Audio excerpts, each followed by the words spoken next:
Don't touch that. It's against the rules. And you know what happens when you don't follow the rules, right? I guess not. My story might help you with that. It was so long ago, I don't remember when, but I remember where. It was in an ancient village in Japan, and my story was about to begin. Here is the story of me, Urikohime. Mukashi, once upon a time, there was an old couple who wanted a child so badly, but they could never seem to have one. One day, they stumbled across a melon, but it wasn't just any melon. It was bigger than any melon they'd ever seen in their entire lives.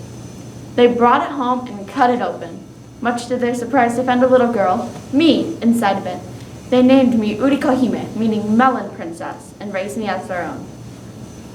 I grew much faster than your average child. You see, after only 2 years, I was a young woman, and a beautiful one at that. I was perfect. I could sing and I could dance. I was obedient and kind. But of course, not all good things can last forever. Word of my beauty spread all over the land until a lonely prince heard of me and wished to marry me. He asked my parents for their permission to marry me, and of course they said yes. I was no part of the decision making. But anyways, they left to go see the prince before I was married off, and I was at the house alone.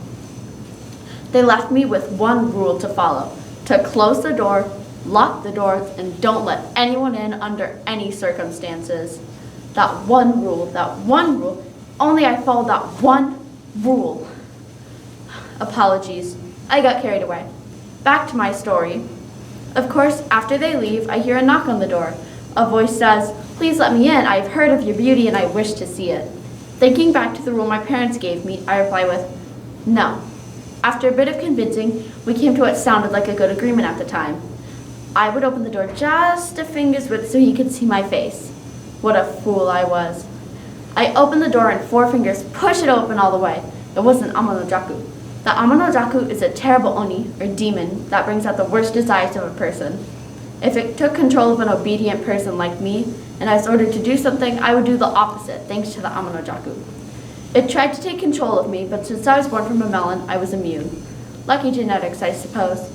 What wasn't so lucky is that it then killed me and ripped off my skin. It was so painful, as if someone thought I was so very filthy and dirty that my organs needed to be scrubbed clean.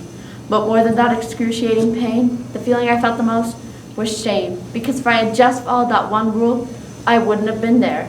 But before I could reflect on that for too long, I was gone. Just like that. The demon put on my skin and my clothes to appear as me and still make me do bad things, even if it couldn't directly control me.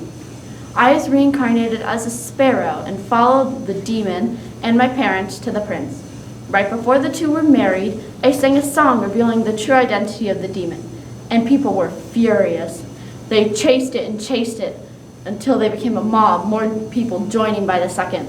And when they caught it to the demon, they beat it till it was no more. That autumn, the grass grew red. I guess karma worked in my favor. Well, I must assume you know the dangers of disobeying the rules. Even if I had to tell you my story of premature demise, at least you won't make the same mistake.